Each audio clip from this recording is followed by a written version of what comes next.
Hello, everyone, and welcome back to another episode of the Online Warriors podcast. This week, before we get into the latest news and topics, we have a special guest with us today, Emeric Thoa, the creative director of the Game Bakers. You may know the Game Bakers from their smash games like Fury and Squid's Odyssey. And today, we're here to talk to Emeric about their latest release, Haven. Emeric, thanks so much for being here today. Hi, thank you for having me. So, can you tell us a little bit about yourself and how you got into game development and what sort of background you have? So I started being more like a web designer and usability designer. And then I got into Ubisoft through the playtest structure where you basically watch actual players play early versions of the games and note and observe everything that goes wrong and report it to the dev teams. So I did that for a while. Then I became a game designer and then became like a director of design of something.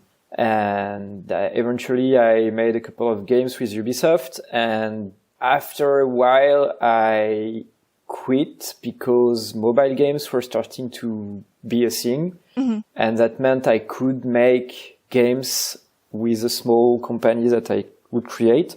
In 2010.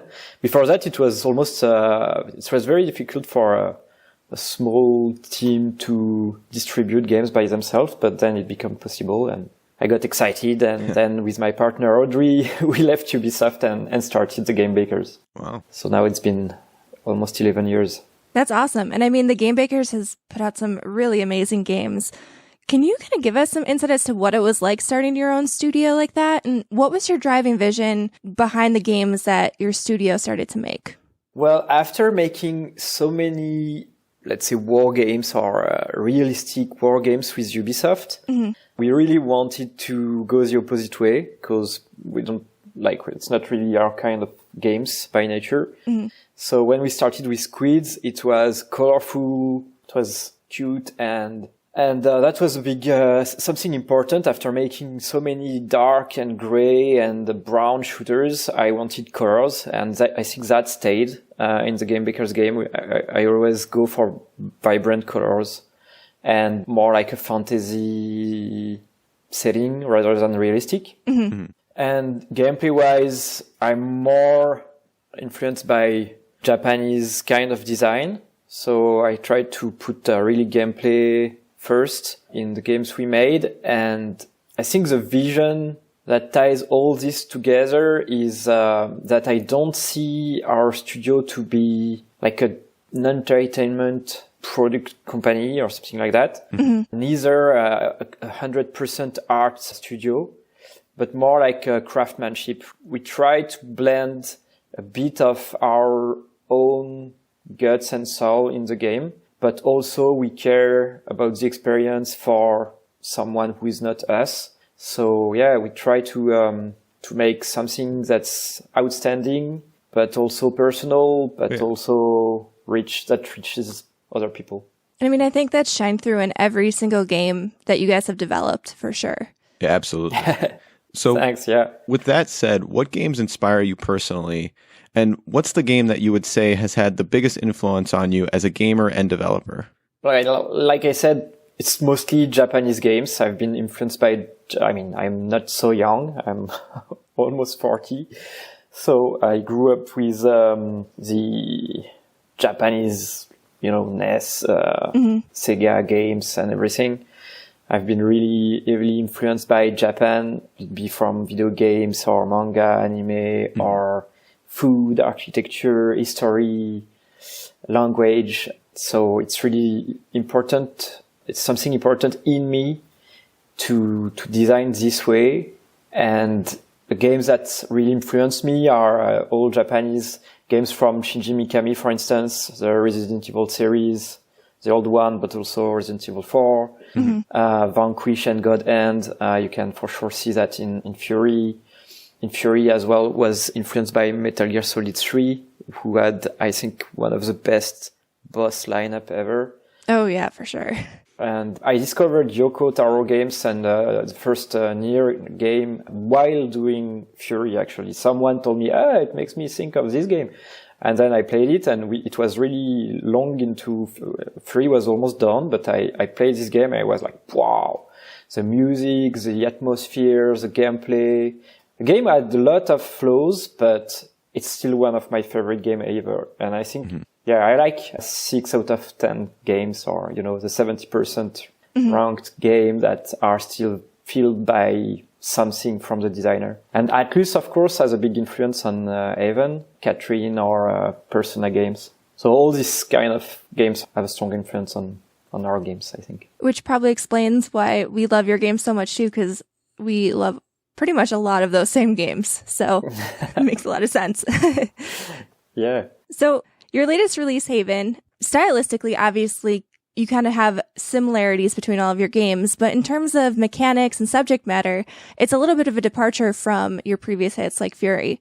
What was the inspiration behind Haven specifically, and what encouraged you to kind of make that pivot to a more story-driven game? I think the thing that influences me the most to start a new game is something from my real life. So Fury was for sure a strong, it's a bit of everything. There is lots of influences, but one of them was, some kind of being bullied experience in my youth, and wanting to fight back and get free from someone who is bullying you. So Fury tells that story in both ways. Like, you start being bullied and you end up the bully, and it's all about getting free from that and fighting for that. And once I had done that, then I was thinking, I have always wanted to tell a love story, but I wanted to tell a story about an existing relationship, which is, it's never been done from what I know in video games, and it's very rare in movies as well. I always want to tell the story of boy meets girl and what happens when they start to be in love. But I wanted to tell a story about fighting for that love, and where do you draw the limit? Where does it start? What would you do, and where would you go to save that kind of relationship?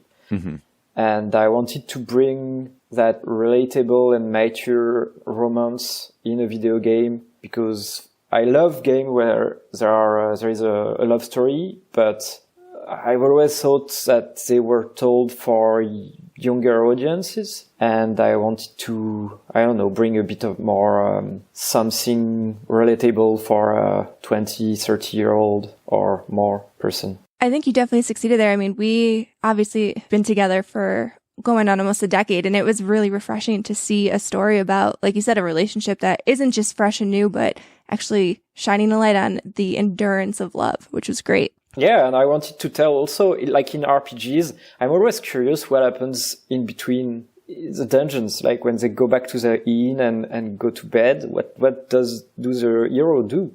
And I wanted to tell that part. What's the couple of heroes doing between their, fights and exploration? I always want to bring something that's kind of new. I think it's as indie game developers, it's our goal, our role to do something a bit risky that a AAA wouldn't do. So you mentioned how we actually got to see the conversation between the two main characters, you and Kay, even when, they went back to kind of their home base and they were just cooking and doing kind of mundane tasks. And that was one of the things that we loved about Haven playing it together, was that the conversations and the dialogue between the characters felt super authentic. So how did you find the right dialogue balance? And how did you find the right way to tell their story? Yeah, that was a very difficult part, because I knew I wanted to do that from the beginning, but it's really not easy to write, actually. So we worked with 3 different writers before we found the 4th one, Pierre Corbinet, who, it's all credits to him. He's really talented for especially that, writing romance dialogues that are relatable and funny and authentic. So once he started writing, I was like, okay, got it. It's been 2 years.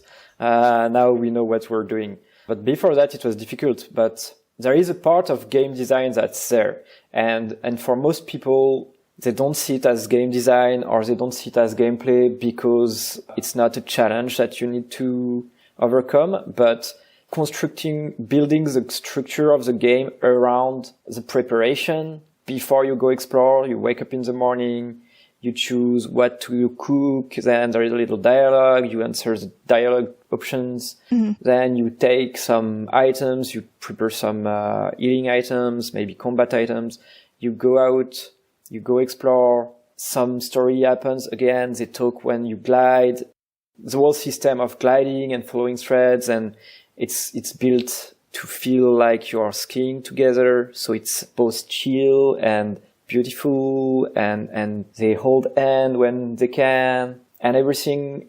Then you fight together, like you, as a player, you control both characters at the same time, or you play co-op, and you have to organize yourself and synchronize yourself with your partner.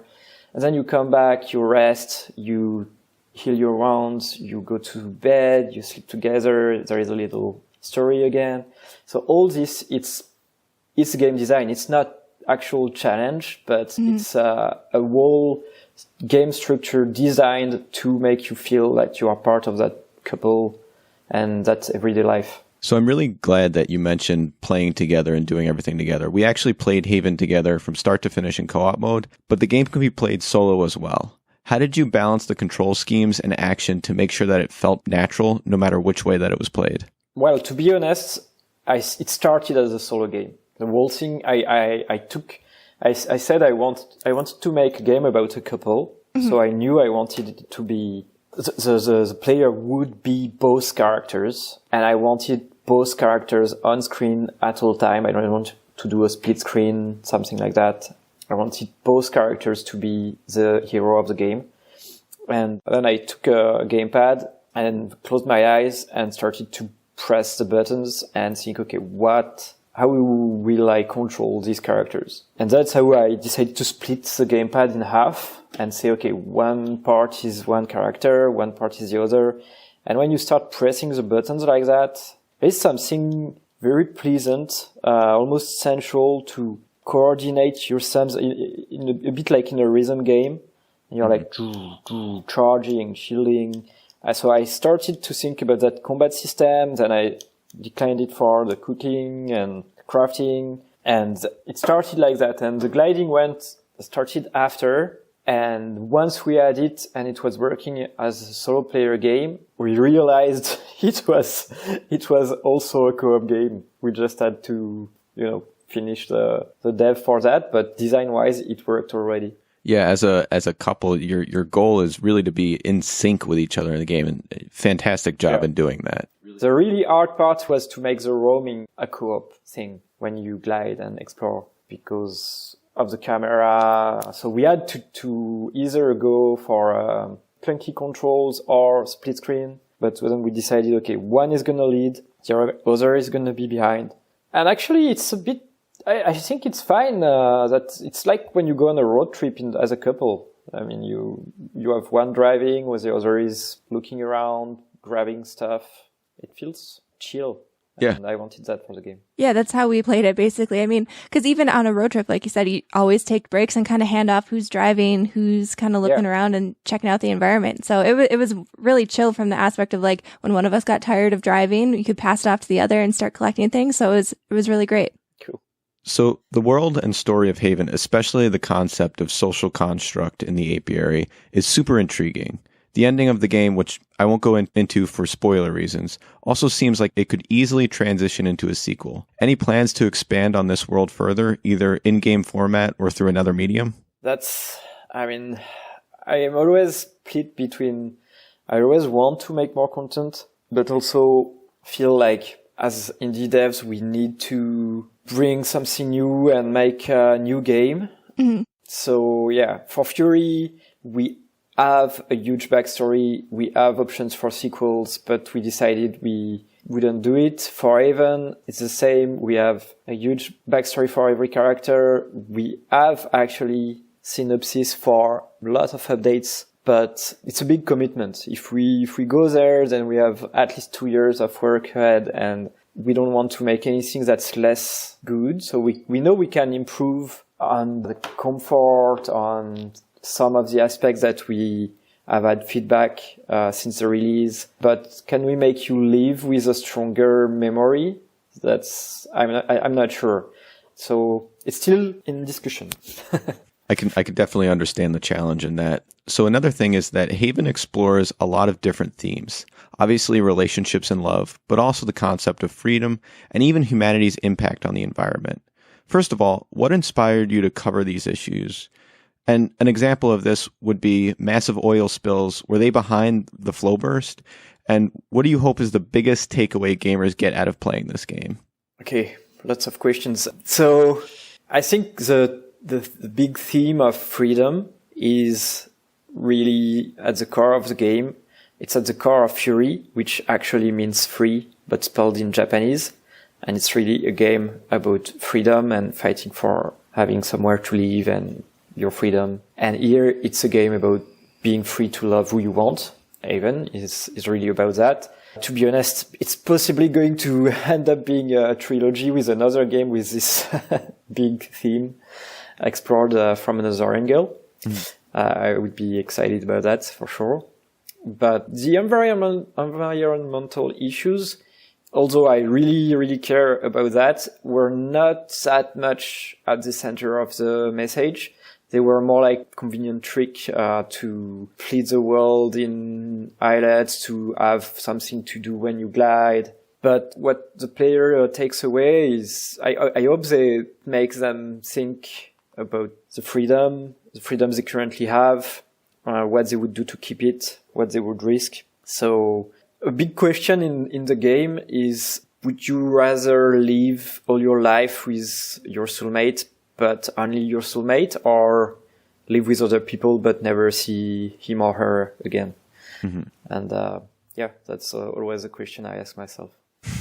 And it's a really compelling question. And it was one of those things that stuck with you. And I was thinking about that well after we finished playing Haven. So it's definitely a really compelling theme to explore. The other thing that kind of stuck with me after playing the game was the soundtrack. I still listen to Haven's soundtrack all the time, even when I'm working throughout the day.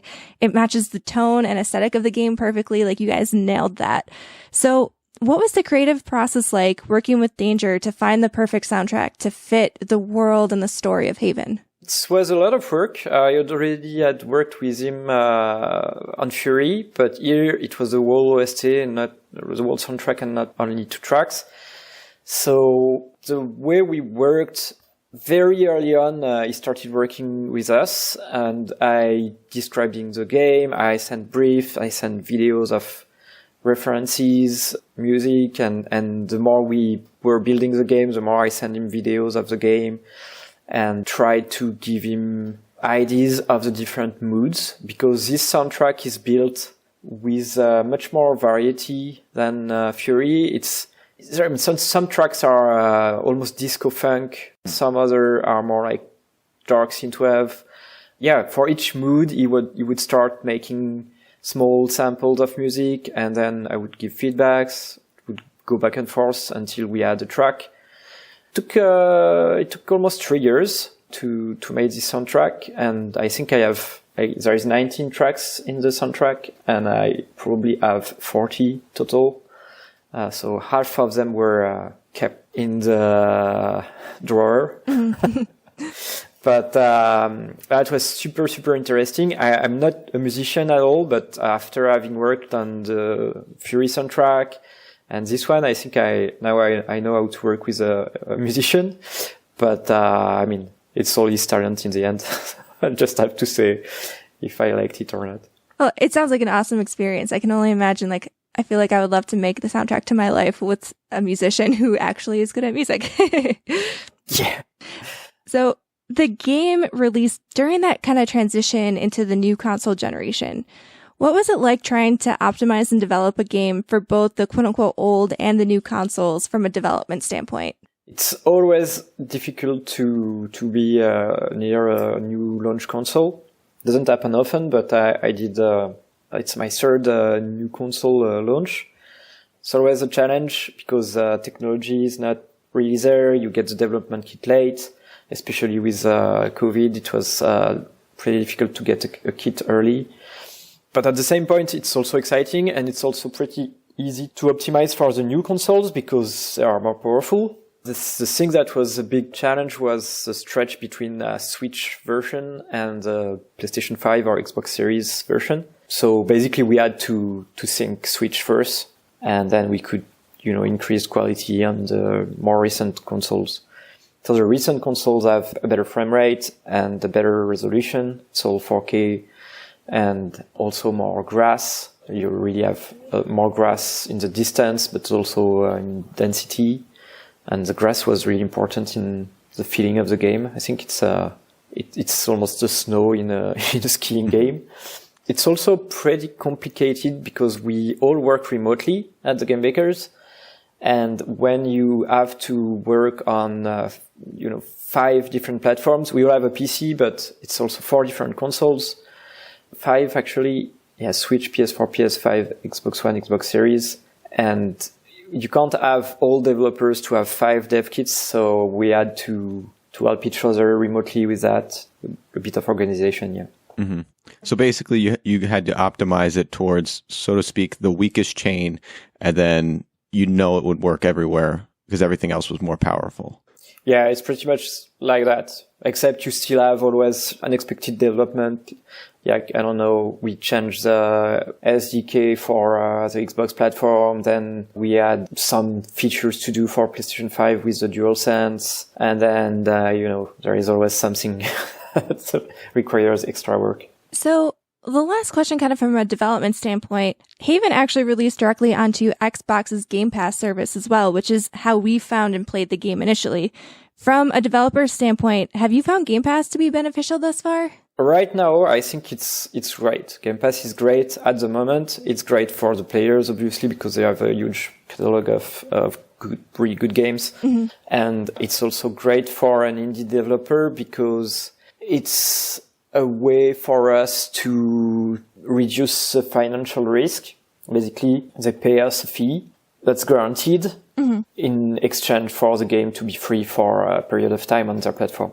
So we know we won't make money from the sales on Xbox, but we also have an income, like a fee that's been negotiated and we are happy with. That's we're going to get for sure after the game release.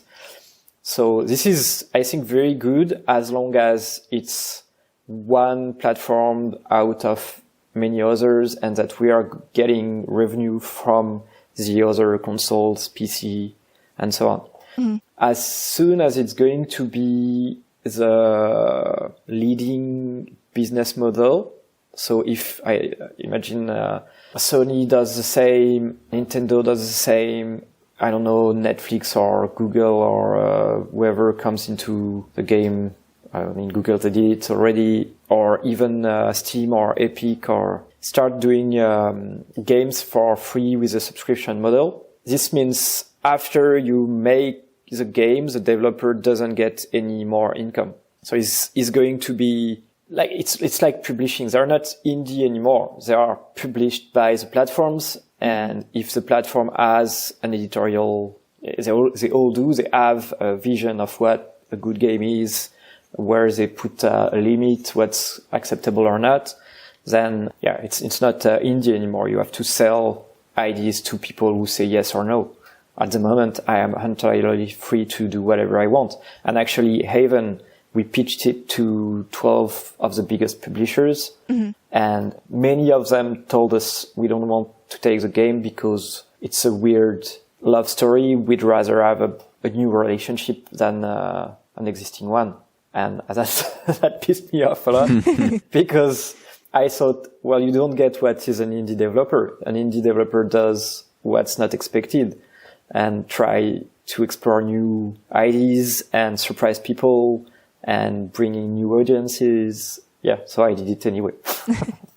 Yeah, I can see though that then you kind of lose that creativity and that, like you said, the freedom to innovate and do new things in the game development space. So yeah, I definitely see, hopefully maybe Game Pass is just its own little niche, but because I don't want indie games to be stifled. Like indie games are some of my favorite titles because like they always do something new and innovative. We'll see. Finger crossed that it doesn't become, I don't know, some kind of all subscription everywhere. Content is free or perceived as free, and that's my biggest fear as an indie dev for the future. But I think I still have at least one game to make as a premium paid game.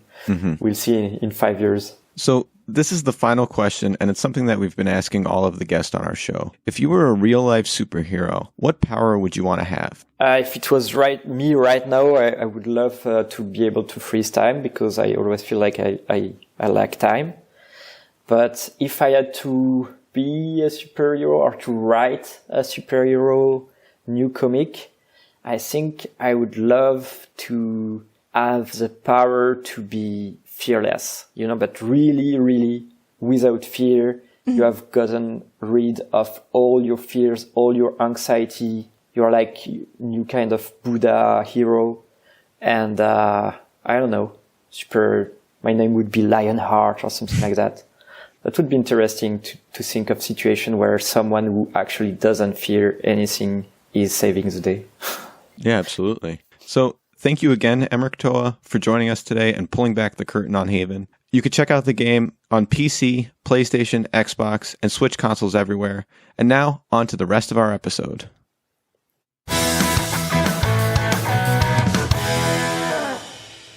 Okay, welcome back, and we want to thank, again, Emeric Thoa, the creative director of the Game Bakers, for joining us for an interview to open things up here. And now we are going to move into the news topics, the main body of the typical Online Warriors episode. I wasn't around before Illeagle 86 here. Techtic and Nerdbomber still here, as far as I know. I haven't heard them yet, but I think they're in here somewhere. We're still here. Hi. So we have some things to go through today. We're going to talk about this Microsoft Mesh, the super impressive, I guess, promotional video is what you would call it. We're going to be talking about the Disintegration dev and some unfortunate news on their part that just went down. And we're going to be talking about Stranger Things and Stephen King in the same news story, which alone I think is pretty interesting. But I want to move now into the Microsoft Mesh. And I want to talk about this video clip because it was probably, all things considered, 3 minutes or so. It's one of those things where Nerdbomber sent it to me, and I'm not even sure if I clicked the link with a full understanding of what it was going to be. And like Microsoft Mesh, that means nothing to me. It could be anything. And if I remember correctly, I watched this video admittedly a few days ago, but there's a very long stretch of time in the beginning of this video where you don't even know what it is that they're advertising. But then you get this reveal, right? Which is basically Techtic, say it with me, Iron Man tech. That's what we're talking about here, right? Yeah. It's like Iron Man 3 crime scene, where he like, I wouldn't call it Iron Man 3. Let's just call it what it is. Future tech. Future tech. Augmented reality tech. This video goes into a number of different applications. You got people like fixing a car in different locations. You got this lady working on like a solar array. You have physical therapy sessions that are aided by not only the mesh itself, but by other seemingly physical tools. I don't know what to think. Like that my main takeaway from the video, of course, I was wildly impressed. I was nerding out. I was again thinking of Iron Man and all the AR stuff that he uses to build the suit. And, I mentioned the crime scene thing in Iron Man 3. I don't know why I mentioned that one first, but he has all these like AR things that he does. And I guess the main question I have, I'm so excited, but how realistic is this? I don't want to be fooled here. So that's my immediate gut. I'm like, maybe might not be real. For me, I think there's fairly limited applications on it. And what they are as follows. The standard boardroom table where everyone just wants to kind of see each other, which not really a big Avengers. Deal. But the big one that I think is exciting is solid modeling. I think sometimes it's nice to project something to what would be to scale, because I do a lot of solid modeling in my day job. And honestly, sometimes when you're working on the same dimension, if it's a really small part, you kind of lose sight on how small that is in reality. And then you throw it over to a machinist to make, or you try to make it yourself, and you're just like, oh, I am sorry that is as tiny as it is. Right. No pun intended. You need a sense of scale. Incidentally, my nickname in high school was Solid Model. So I'm glad that got a laugh, at least from the person who's on this show with me. I don't know if the audience laughs.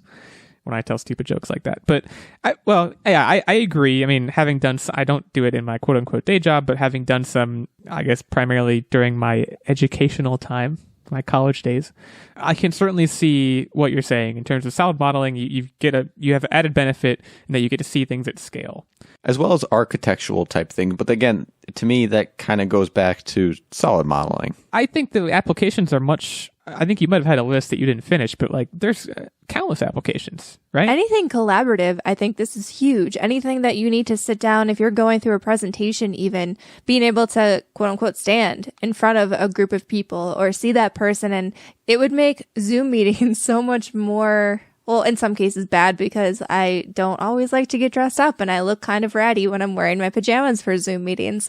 But I mean, being able to have that physical presence with people around you could be great. And even some of the applications they showed in this video, like doctor's appointments. Yeah, we have telehealth, but sometimes for like injuries and stuff, obviously things like looking internally, like in your ear or something and in your mouth, if you have like a sore throat, that's not still super feasible. But like, if you're like, hey, can you take a look at my foot? Like, does this look weird? Did I break my toe or did I just stub it? Like I did over the summer. And a doctor could just take a look at it in real time and be like, oh, that looks pretty weird. But you could do that over Zoom, I guess. But I mean, being able to see it in 3D, I mean, it would just be easier. I don't really know how well it shows, like, so it's a augmented reality of projecting what you're looking at it. So how do the people see what you look like? You'd have to have another camera in the room pointing at you with some kind of motion tracking. So that's one thing I struggle with. And then another thing that I just found all around hilarious was the peons who couldn't afford the mesh had the janky VR avatar, cartoon avatar, which right. We laugh at those peons. I mean, what I was getting at, what I was going to get at, I think Techtic, you're asking the right question. How does it, I guess the broad question is how does it work? But like, see, I would assume... I don't know if that's that far out of scope, because if you look at some of the vehicles out there are now cars where it digitally reconstructs your vehicle. So when you're looking at your dash cam and you're trying to parallel park, like you see your vehicle and it's real time because somehow they've got good enough fisheye camera view that they can do it. Well, there's that, and there's things like whole room VR setups where you place cameras in certain locations, and to some extent, and admittedly limited extent, they can construct this 3D environment that you're within. But like, let's take the car as an example. Okay, what I'm wondering is, I see that, I don't remember again the nitty-gritty details of the video. Is it a real car? Is there a way for you to, if you're the mechanic in the shop, you have presumably this mesh setup, can you tell the mesh in a Tony Stark way or in some other less cool way, okay, give me a wireframe of this car, or give me, do whatever it is you do, X-rays, probably not X-rays, but like X-ray cameras, ultrasound, LiDAR, whatever you have to do, get yourself a piece-by-piece model of this car that I can then essentially turn into a holograph, and then everyone who's with me on meshes can look at it. And I don't know how, like, that's what I want to know. I do think that being able to sit in the same room as people in a more functional way than Zoom has utility too. I mean, we've observed this year that Zoom meetings just simply don't achieve the same exact thing as in-person meetings do. But I think the cooler thing, and I think probably the harder thing too, certainly the harder thing, is being able to digitally recreate things that are in the room with you. I mean, they also show, I think at one point they showed like an entire model of a town, and they were like all talking about the same model of a town. They're city planners or something. I don't really know what the implication was, but that's another example where, and in Iron Man 2, he actually does this.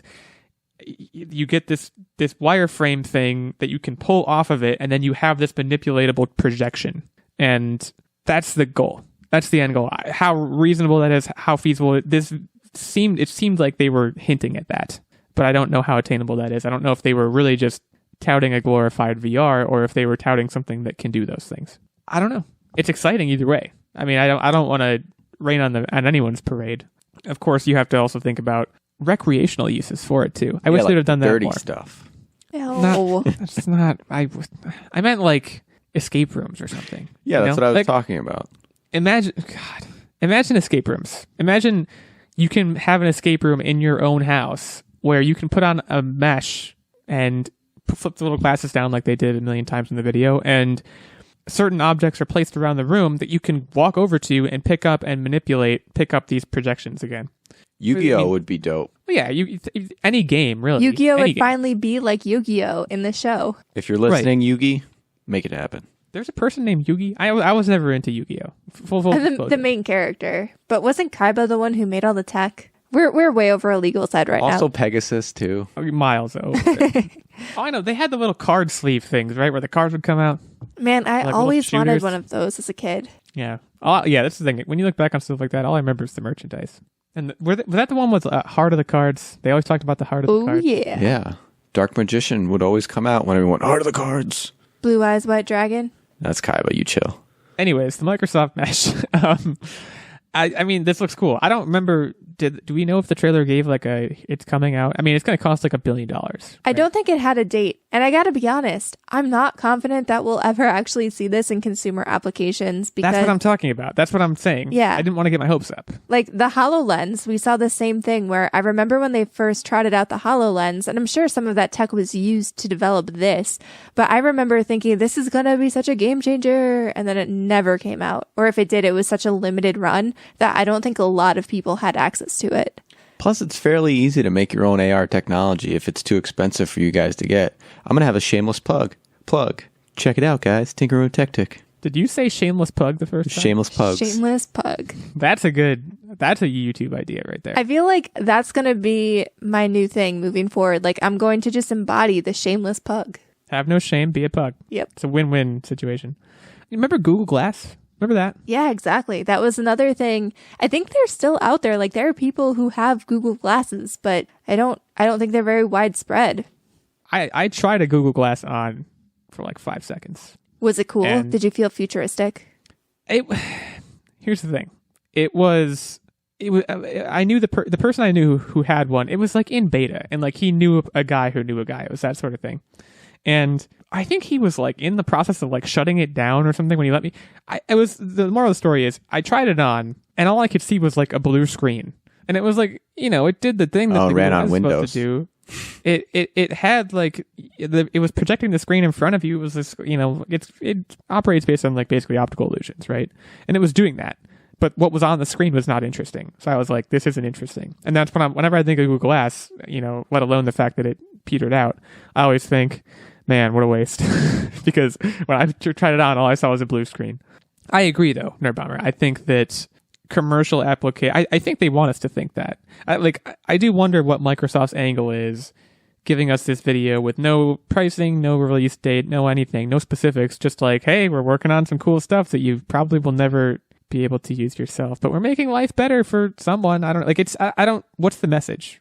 I wonder if it's just to get people hyped about the future, like thinking about how Microsoft is going to be I'm already embedded. hyped about the future. Well, yeah, but like to give a future. reminder, like the high-tech future is closer than you think. You know what I mean? I mean, I know we live in the high-tech future, but like, you know what I mean? I just want nanobots in my bloodstream to monitor my health. It's fine. Google Glass basically did the same thing. They were like, the future is now, get ready. And then guess what? I'm ready. I'm here. But you know what? Where is it? Why don't people work on making VR better so I don't get motion sickness? It's a tough sell. Get that one first. If you can conquer VR, then you can make AR more compelling too. I have limited experience with AR. Like, okay, it's Pokemon Go counts as AR, right? Technically, yeah. Technically, there's a lot of stuff that counts as AR, but it's a wide not, field. Yeah. Yeah. Like, Pokemon Go is like, I'm sorry, not that much of a technical achievement. I mean, it is, but like, compare that to Microsoft Mesh, and it's like, you're in different galaxies. I don't know. How cool would it be, though, to not even just talking about Marvel, talking about things like Star Wars, like holographs. Just make holographs happen. I feel like people have been trying to do it for ages. I would think, given the resiliency of like the collective human mind and spirit, whatever, we'd have it by now. It must be really hard. I mean, makes sense that it's really hard. But come on, Microsoft. I want to be Iron Man. You need to try harder, that's all. Too real, man. Or just buy Iron Man VR, like Techtic we'll talk about later. No spoilers. Spoiler alert. Well, we're going to move on now from Microsoft Mesh, and we should talk about Disintegration. So this was... I feel like I'm going into the news topics, basically saying how I was told about them by Nerdbomber, but again, this is what happened. I do not remember this game. And since Nerdbomber told me about this news, I had to go look it up, and I watched the trailer, and she insists that we talked about it. Still don't remember it. So the news here is the developer of this game, Disintegration, V1 Interactive, shut down. And this was a game, Disintegration was, where it was being developed primarily by the founder, Marcus, I don't know how to pronounce it, Marcus Leto. This guy worked on Halo. Okay. And you got a pretty impressive pedigree. And he put together this game called Disintegration. Seems like the gist of it is you can put your consciousness into a robot. And also in doing so, you are helping to save humanity because you're starting some rebellion against some Rayon people or whatever. I watched the trailer and I was like notably unimpressed. Combine that with I didn't even hear about this or know about it or remember about it. It makes sense that I'm sorry, this is harsh. It makes sense that these guys got shut down. It also released in a pandemic. That doesn't help. See, I'd argue that it helps. We did talk about this extensively around E3 and whenever this game was announced. And I remember being really excited, and we all were really excited because we were big fans of Halo. So we were like, oh, this looks really cool. I mean, this guy, like you said, has a great pedigree. And I had really high hopes for this game. I thought it would be something cool. Then it came out and it got like middling reviews, and I still always intended to play it. Then the multiplayer got shuttered, and like, I'm not a big multiplayer person anyway, so that part didn't bother me. I really just wanted to focus on the single player, but I had heard that the single player was lackluster. And it always seemed like a game where it couldn't decide exactly what it wanted to be, if it wanted to have like a narrative story or if it wanted to be multiplayer. And so that wasn't super attractive to me, but this makes me sad for a couple of reasons. So one, the sci-fi genre. This gave me obviously like Halo-y vibes, but very like Destiny / Anthem. It does have a Destiny vibes. thing going on, yeah.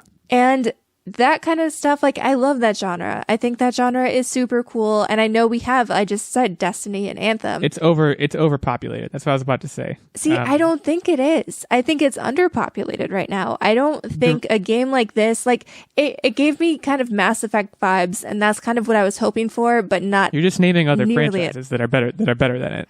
And that's what the issue is. And it was just kind of disappointing. But secondly, I'm also sad because I like seeing AA games. I don't know about you guys, but back in the last few generations of consoles, I didn't always just go for the AAA games. I mean, I feel like now you either have AAA or indie, and there's not a whole lot in between. We're missing that AA experience. That I agree with. I feel like this maybe got judged kind of harshly because, yeah, it wasn't a 10 out of 10 game, but it was just like an average. Like, I think most of the review scores were around like a 6, which is fairly average. I mean, it's not bad. It's just not great. And that's what you kind of get out of those AA experiences. And I want more of those. Maybe that's just me. The bar has been raised. That's the thing. I think somewhere along the way, and maybe it was after the previous generation where you saw more AA games, someone realized that you either need to make these games on a shoestring budget and make indie games, or you need to throw the kitchen sink at it in terms of production value, in terms of IP, spend a lot of money to make a lot of money. The fact is someone realized that there's a lot of money in this, I think, is what the driving force behind this is. Because I think you're right. I think there aren't a lot of middling reviewed AA games. I'm not sure I want those as much as you do. I certainly wouldn't say no to them, but I also wouldn't pay $60 for them.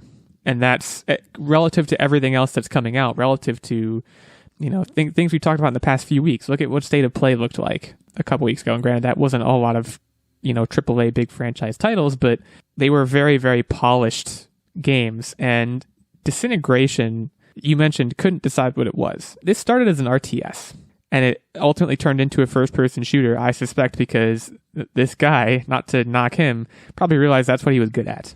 I think the premise has a lot of potential, but as I watched the launch trailer, graphically I was not impressed, and as they discussed the story that surrounded that premise, I felt like I had heard it 100 times. For me, it was the combat that I couldn't get really into. It just seemed... And I know this answer seems very obvious and transparent, but it felt too at a distance. I like to get up close and personal and just be in there, and you just kind of feel like you're pew, pew, pew, pew, right. pew. And that's missing for me. I need the close quarters combat. See, the combat, I watched this one launch trailer. I haven't watched any gameplay footage or anything. It may be unfair of me to come down so harshly on this, but for a cinematic launch trailer, I expect to be dazzled.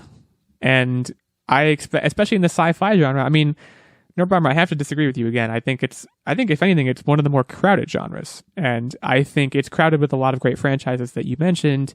And those franchises have worked very hard to earn dedicated fan bases, and they've accomplished that through things that Disintegration at immediate first glance seem to lack. I'm not happy that the studio died. I want to be clear. But when I look at what happened, and also considering the fact that the multiplayer died, I think 3 months in, that's for a game like this, which is not a Halo clone, but clearly Halo inspired, that's the kiss of death. It seems like this has been a long time coming.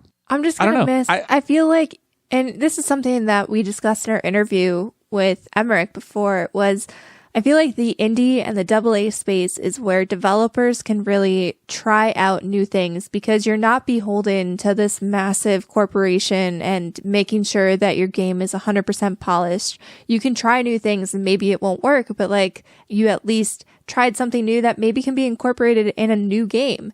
And I feel like that's one of the major reasons, like, okay, maybe we don't need subpar average games, but I feel like it at least is a playground for developers to try something new. I'm not totally 100% sure what was new with Disintegration, but maybe there was something new in there and everybody just missed it. We will never know. The premise was great. I will say I liked the premise of you're a robot with a human consciousness, but as the story wound down from there, at least again, in this microcosm that I saw, I was like, okay, this is the same old song and dance of many other games. And you know, that's me. I'm a very story-focused guy when it comes to games. But introducing new elements in combat would also be a way to attract new players. And it might be a marketing failure. Maybe they did that and it didn't come through. Marketing is hugely important with these sorts of things. Because like you said, I'll acknowledge, Nerdbomber, this could have been an amazing game that people just didn't know about. And as a result, it didn't establish a big enough player base and it died. I don't know whose fault that is. I'm not sure if it's the developers.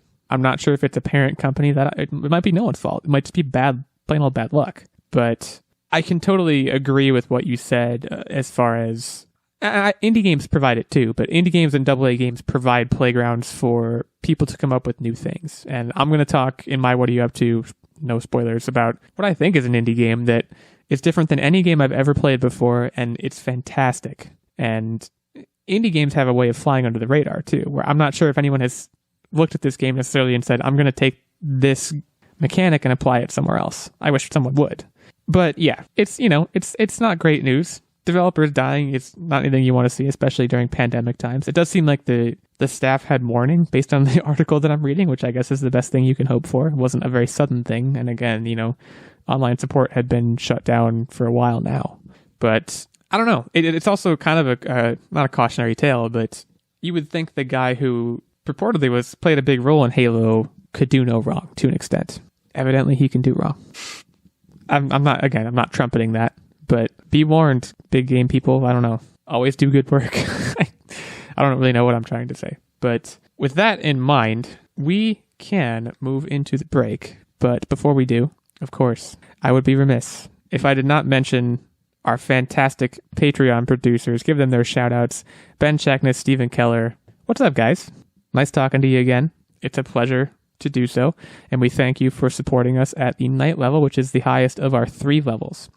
So Steven and Ben support us on Patreon at the highest of our 3 levels, and as a result, they get this Patreon shout-out in the middle of every episode.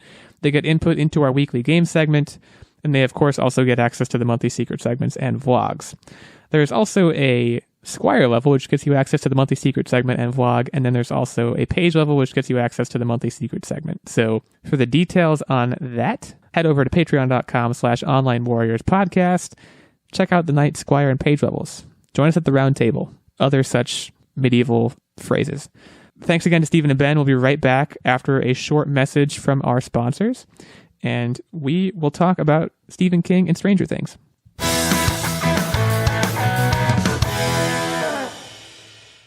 Today's episode is presented by The Skin Store. For over 20 years, The Skin Store has been the #1 destination for premium skincare, hair care, and beauty products. With over 8,000 different products from 300 different brands, The Skin Store has you covered for all your hair, cosmetics, supplements, and of course, skincare needs.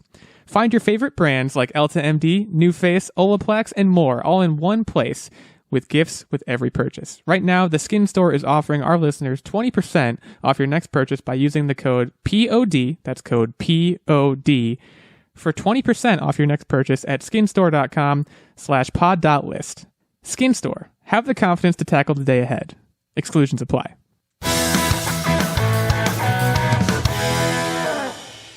Okay, so Stranger Things. It's been a while for us in Stranger Things. I mean, season 3... Gosh, that wasn't last year, was it? Wasn't that 2 years ago? I mean... I think it was at least a year and a half ago, because Techtic and I binged it during one of the lockdowns. But I remember we were like very behind the times, and we got super into it, and we watched the entire series. So it definitely has been at least a year. I believe season 3 was 4th of July 2019. Don't quote me on that, but I know one of them came out basically on 4th of July. In any case, this is not Stranger Things Season 4 news. I potentially misled all the listeners just now.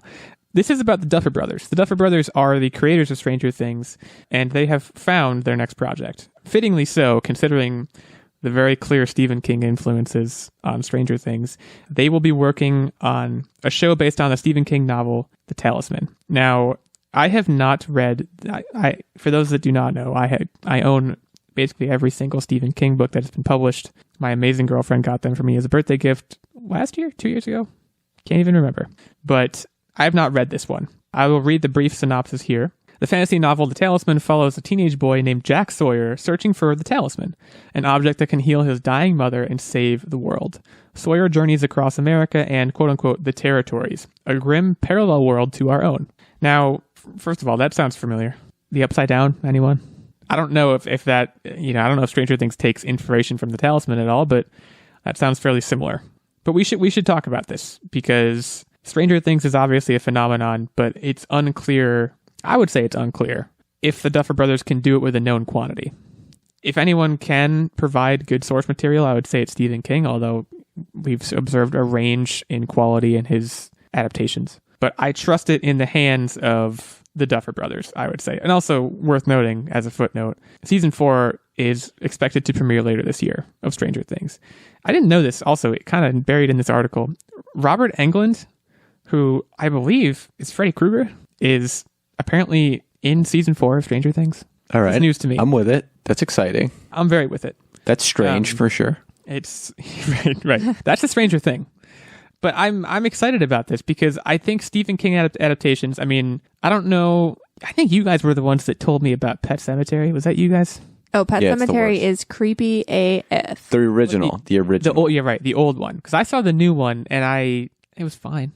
What I'm looking for, we should put together a wish list for the Talisman. And I don't know if the Talisman is particularly scary as Stephen King works go, but by George, I want to be scared.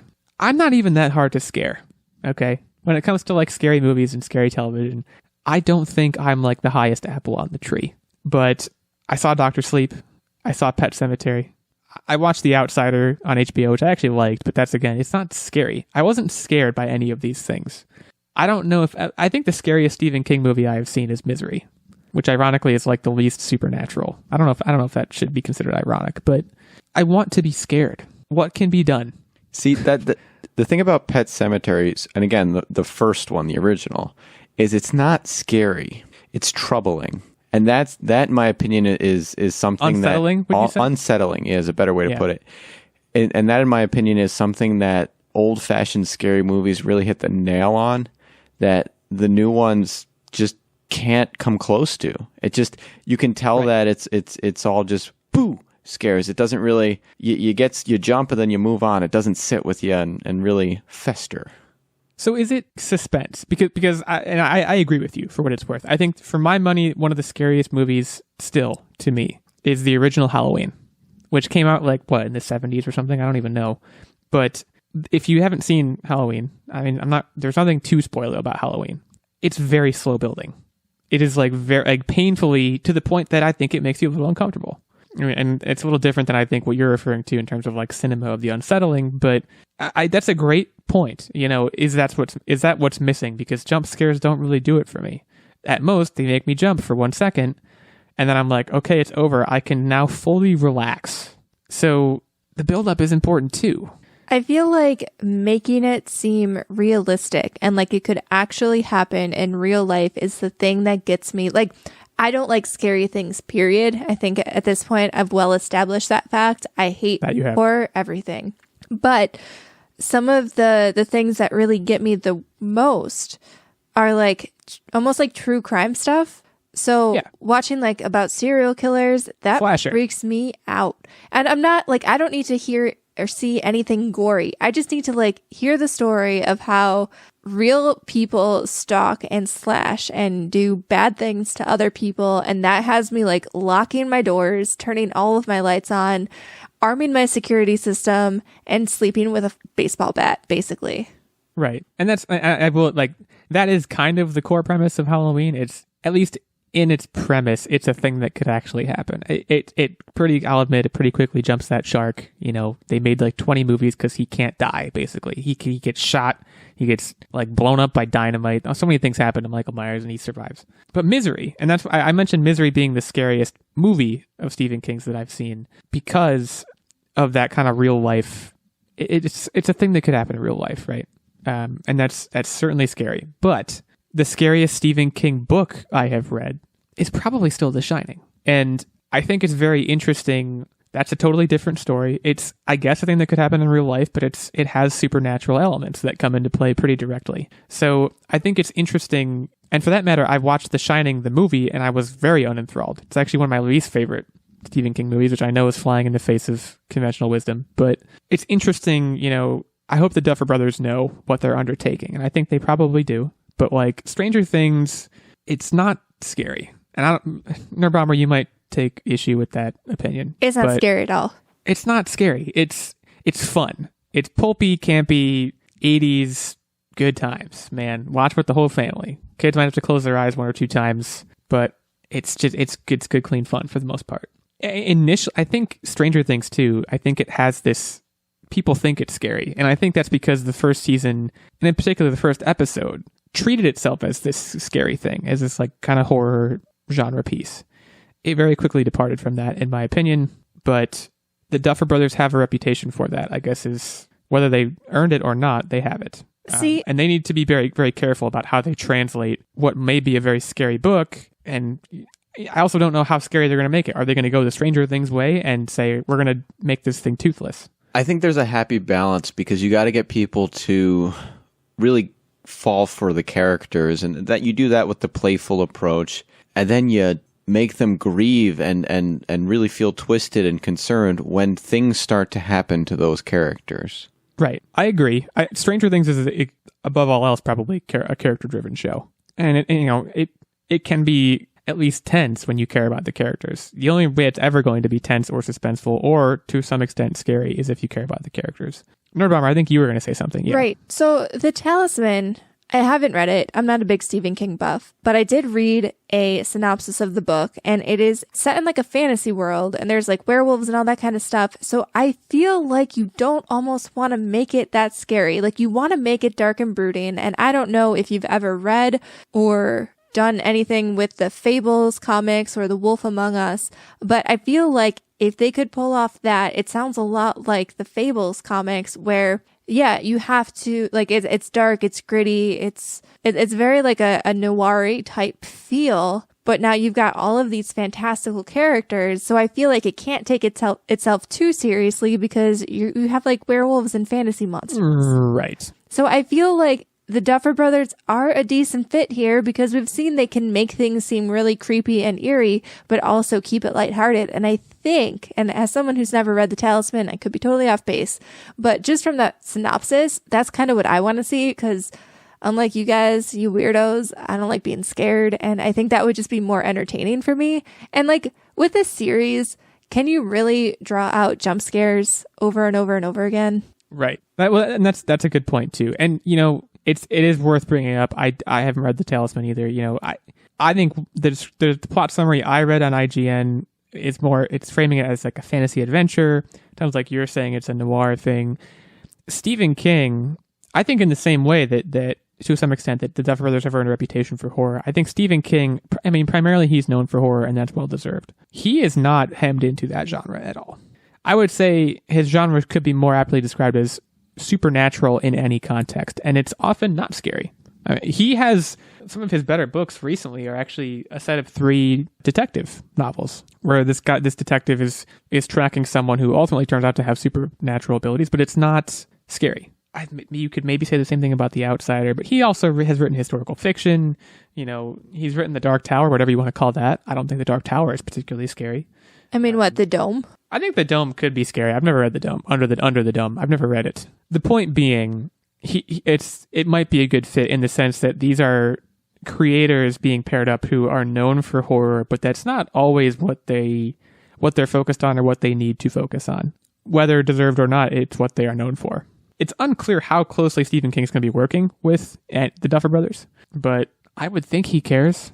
He seems to care about adaptations. As often as his work is adapted, I do think he probably cares quite a bit about what it looks like on the screen, and God knows there have been some really bad ones. So fingers crossed for both the Duffer Brothers and Stephen King, and for any Talisman fans. Hit us up on the Twitter sphere. If you're a King fan like myself, if you've read the Talisman like I haven't, at OW Illeagle86, at OW Nerdbomber, at OW Techtic, and our main show account, at Online Warriors 1. Hit us up there, have a chat with us, talk to us about Stephen King, Duffer Brothers, Disintegration, as we talked about before, Microsoft Mesh, and feel free to talk to us about what we've been up to, because that's what we're going to talk about next. We have spoilers for Techtic, or not spoilers, teasers for Techtic and teasers for myself. Techtic, I'm going to defer to you here.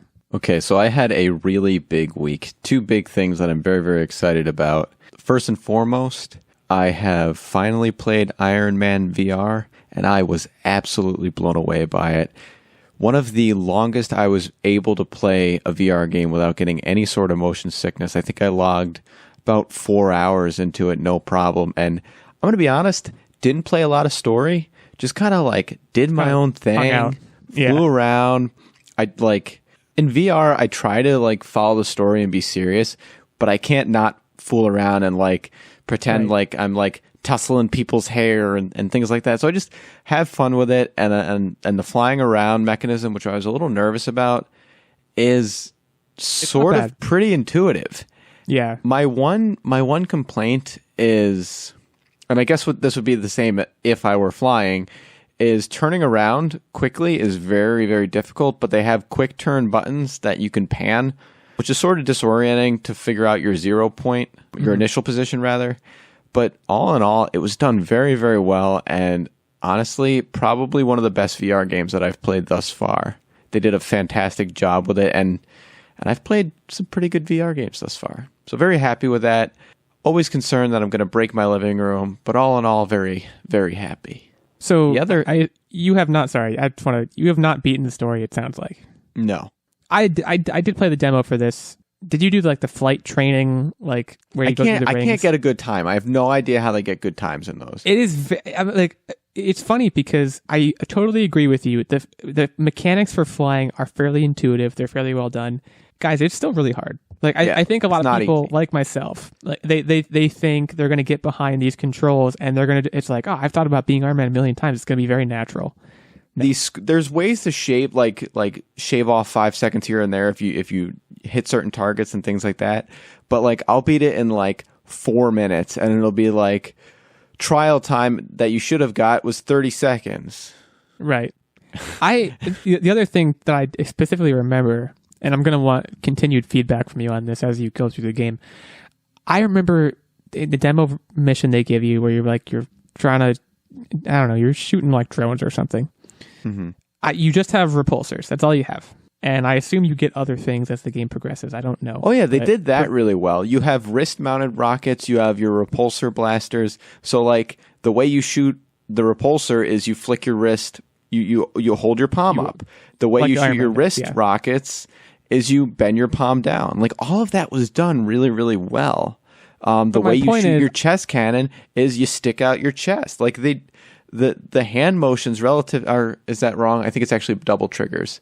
It's been a couple days since I played it. I've been busy with other things, but it was all done really well where the motions that you need to do are inherently intuitive to what it should be. But the point I was trying to make, actually, I totally agree. It's intuitive. I was having such a hard time just with the repulsors, like shooting stuff. Like you have to get a feel for it, and I can't imagine adding other weapons and abilities on top of just flying around and having repulsors. And I'm sure the game adds those things. So it gets quite challenging, and you have a limited number of missile rockets, and so you want to just repulsor blast and conserve them. And you find yourself, while you're just trying to direct your flying and shoot people and dodge multitasking artillery all the time. I just end up using all of my missiles when I don't want to, is what happens to me ultimately. Right. The multitasking is a big thing because you're using your hands in part to fly, but you also have to shoot. Like there's a lot going on at once. So I have it's one of those mask for a 6-year-old being Iron Man, and it's got a little button. And when you hit the button to flash lights and have audio, he says, "Repulsor blasters, engage." If they did that and added like a voice command where I can be like, "Repulsor blast, arm cannon," and like call them out, switch them, I think that would help me a lot. But I think just practice makes perfect, and I'll eventually get better at it. But nonetheless, it sounds like it's a good experience. Oh, it's fantastic. 10 out of 10 recommend it, folks. The other thing that I'm really excited about, and I've been mentioning it here and there, is my hydroponics garden controlled by Raspberry Pi is officially done. So look forward to a video next month. Woo woo. Big ups. Shout out to the YouTube. Nerdbomber, you wanna carry us along here? Yeah, so I have also actually been getting into VR gaming. So first of all, I did start Squadrons, Star Wars Squadrons. I did not play that in VR because I haven't built up my VR sea legs yet, but I was just playing that, and It's hard, to be honest, it's so hard. Yeah. So I am not someone who plays a lot of flight simulators. I'm just not used to, I guess, using a controller to control a plane. Like, I'm sure if I had a joystick, it would be fine. But mastering the controls using 2 thumbsticks, like I want to use the left thumbstick to like move forward in space, but then I end up throttling forward, and it's very disorienting because you're in space. Like there's no up or down. You're just whatever is relative to yourself. There's just a lot going on. And so it's very difficult. I'm determined to continue forward, but I had to turn the difficulty level down, and I still died. So we shall see. It's funny you mentioned, I mean, it's kind of a similar situation to what we were just talking about with Iron Man, where I think you just think to yourself, how hard could this be? I've thought about flying an X-Wing 100 times. How hard could this possibly be? Oh, it's hard. Guys, it's really hard. Like it's really hard.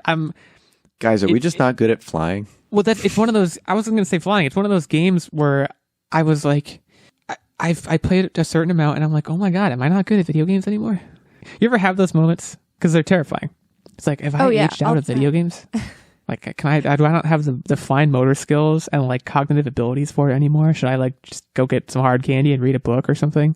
It knocks terrifying. you down a peg. It's one of those games that really knocks you down a peg. But I'm determined. I will revisit that. But I took super some cool. breaks. It's so super cool. top notch. Yeah. Oh yeah.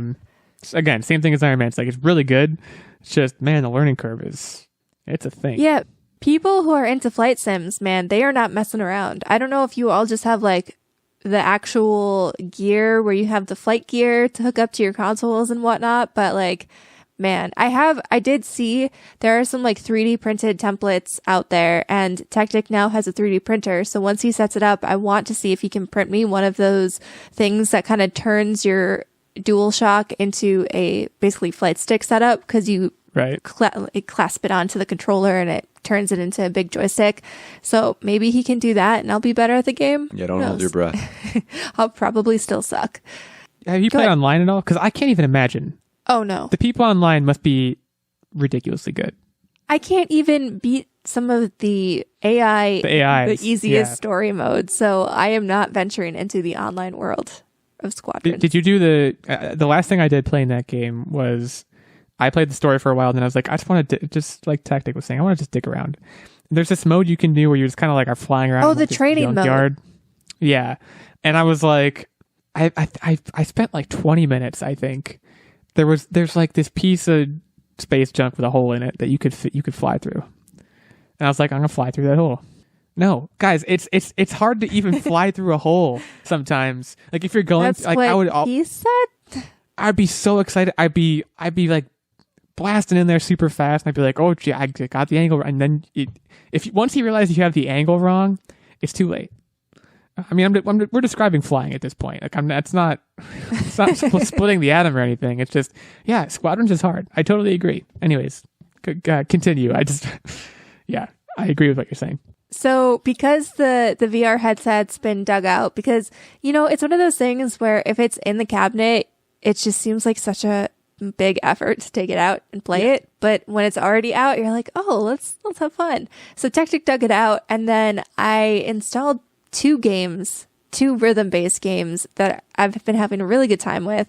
I feel like everyone's going to think I'm crazy because I'm super behind the 8 ball on these. But Beat Saber, heckin' incredible. It's super hard at the highest levels, but it's so much fun. You feel like such a badass. You look like an idiot when you play it in like real life, but when you're like in the headset, you feel like a badass. You really do. And that, like, I have no words. I don't know. Have you played Beat Saber at all? I haven't. Somehow, and if you've played any VR games, you feel like the new world is around you. But what's really interesting about this one is it feels like you have the world's biggest TV screen in front of you, which somehow makes it like that much more like epic.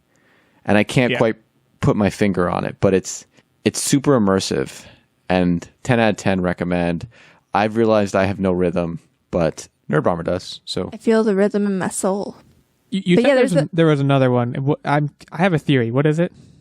So this one is BoxVR. So I was getting a pretty decent workout with Beat Saber, and I was like, you know what? Like, there has to be a game out there that actually is a workout for VR. And lo and behold, BoxVR was on sale. So I bought it, and it was also surprisingly legit. And I'm going to be honest, guys, I did some squats and I'm sore now. So basically, it's the same thing where you have, it's just like Beat Saber. Things fly at you, like uppercuts, regular punches. I don't know what those are called, but like the front ones, and jabs, and jabs, basically all of these kind of things. And then you have obstacles. So you have to like duck, dodge, weave, squat, and like get under it. And I played it for, I don't know, probably like half an hour after I finished playing Beat Saber, and my thighs, they're burning. It was a really good workout. Like, I was getting kind of sweaty, and I could see this being like a pretty fun thing.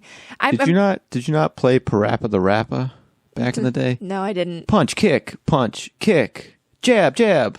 It was like a rap song. So like, it's one of those things where, well, me as a person, I have the Ring Fit Adventure. I have like the Switch boxing. I have a bunch of different like exercise things. I have a lot of workout equipment in my house, but my biggest issue is that I'm not consistent with any of them. So my goal is to get so many different things that are fun that when I'm not feeling one thing, I can just like ping pong to another and then consistently work out. We call that in the biz diversifying your portfolio. Oh yeah. I was doing the Ring Fit for a while. I'm not sure if you mentioned that one because I was looking up the VR game. I thought you were going to say was Thumper, which is an amazing PSVR. Oh, we have Thumper game, too. That one's fun. Thumper is fun. Thumper's great. Big fan. But the Ring Fit, man, I'm sure I talked about this when I was first started doing it. Which, by the way, not doing it anymore. I took a break from it. It's hard. Ring Fit. Yeah, it gets the blood pumping. It gets you going. I was like, one of those things. I was like, this is nothing. It's no big deal. It's a plastic ring. What could they make me do? It'll be so hard. The answer is a lot of things, and a lot of things very quickly. And if you don't do them quickly and well, you die.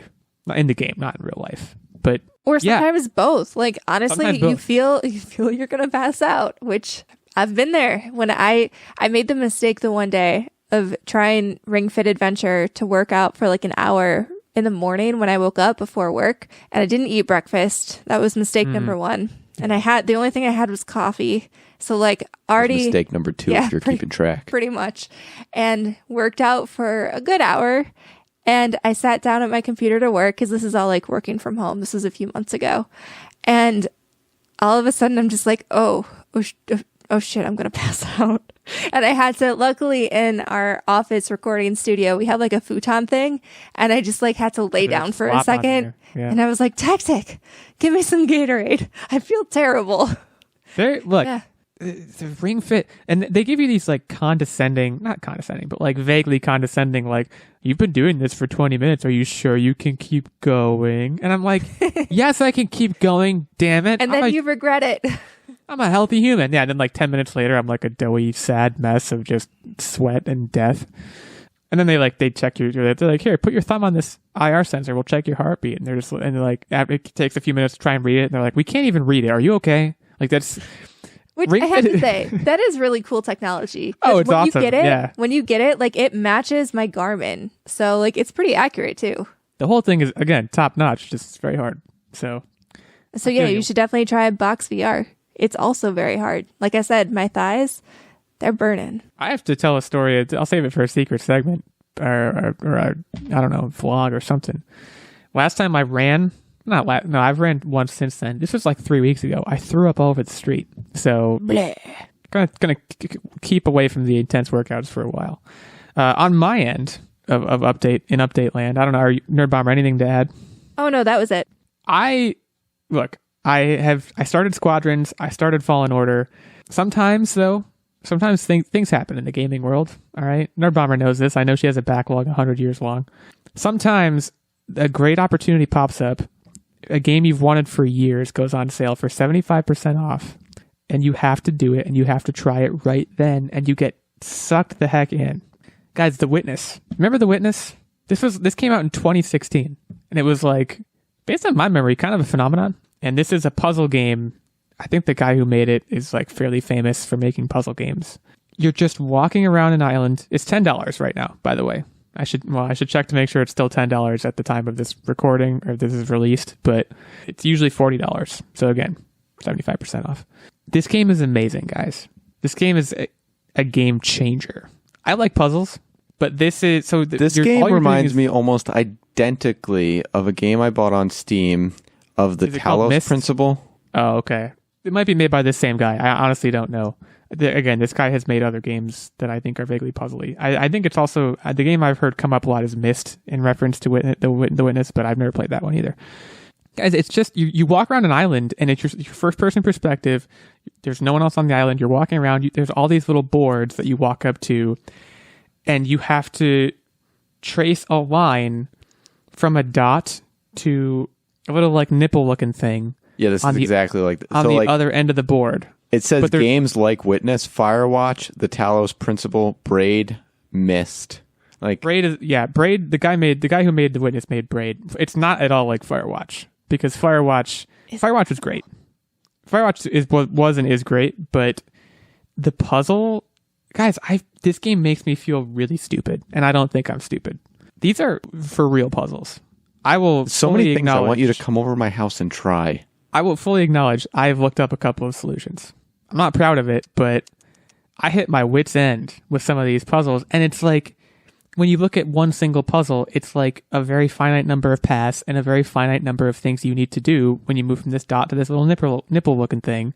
But my God, my brain leaks out my ears sometimes playing this game. And that's a good thing, to be clear. Strongly advise checking it out. $10. Can't go wrong.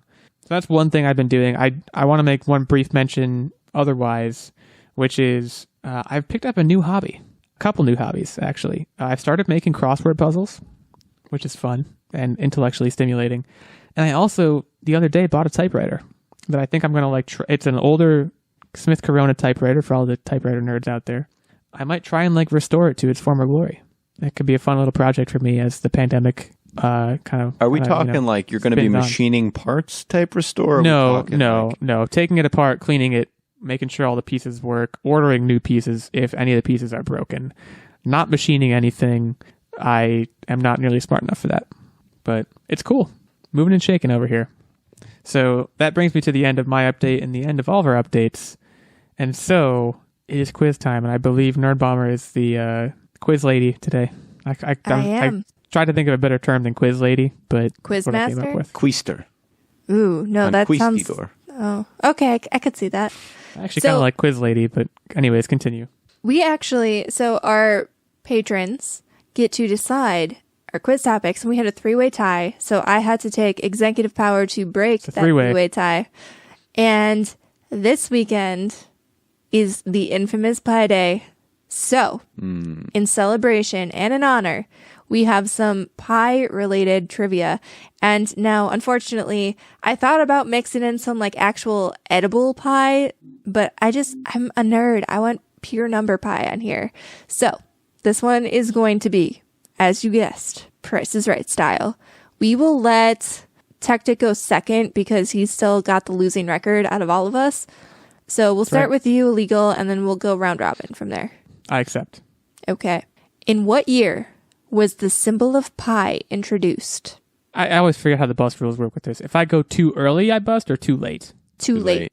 This is obviously a very long time ago. Symbol of pi. 500 BC. Way back. No. I'm going to play it safe and go, it's way after that. I'm going to go 1 AD, but it's definitely in the AD. All right, so Techtic gets it here. Actually, the symbol of pi has only been used mathematically for just over 250 years. Yeah, they used 22/7 before that. It was introduced by a wealth mathematician named William Jones in 1706, and it didn't become popular until Euler or Euler. However, Euler. Some Euler. people, whatever. It's Euler. Whatever. No one says Euler. You know what? Euler. I do. Until he decided to make it popular and use it in his mathematical prowess. Okay, so Techtic is winning. Look at that. The next question. I blew it. I fumbled the ball on that one. It's okay, there's 5 more in a tiebreaker. I thought like Pythagoras was using this thing or something. That was No, I don't think so. Well, Really? clearly not. I have A squared plus B squared equals C squared, dog. Oh, okay. Euclid. I don't know. Pick one of those old guys. So what is the record number of decimal places that has been recited from memory by one person? The number of decimal places, you said? Yes. Okay. He's sitting here actually going through pi, but I can tell you, Techtic, I don't think you're going to get anywhere close to the world record. And so I'm going to guess 300. It's a strong guess, but it's higher than that. 400. All right, you guys were both on the low end. Illeagle actually gets this.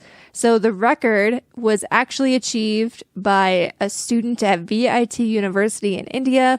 In 2015, he was able to recite 70,000 decimal places. Why? How? I don't know. He's got a great brain. I don't know what to tell you. Honestly, that makes me furious. I'm sorry, but that just makes me so Rajbir angry. Meena at VIT University is hate that smarter guy. than all of us. So, Or he just used all of his brain capacity to fill it up with pi decimal places. Right. He forgot how to. hey. He also reciting 70,000. Did he take like bathroom breaks? I mean, gee, good grief. well, this kind of goes into my next question. I don't know about bathroom breaks, How long? but how long did it take him to recite that many decimal places? Well, let's see. I'm acting like I'm reciting the numbers. Give me a second. I have to do some math on a calculator. Guys, Oh, we you're take this very actually, seriously you guys here. are both, I'm watching Techtic pull out a calculator. You're pulling out a calculator. You guys are really sleuthing this one. You're looking for a time in seconds. Yes. No, wait, hours. Hours. That changes everything. 6.5 hours. 6.5 Techtic, what hours. say you? 6.6 hours. He's playing it dirty. You jerk. He had a little bit of wiggle room. He actually took an astonishing 10 hours. And actually, to maintain the quote-unquote sanctity of the record, he wore a blindfold throughout the entire duration. So anytime he had to use the bathroom or anything, he had a blindfold on. He couldn't cheat or anything like that. He was spraying everywhere. He couldn't see where he was in being. the dark. So Well, good for him. I hate Techtic him, has 2. Illeagle has 1. We have Right. 2 more questions and a tiebreaker to go. Moving on to the next one.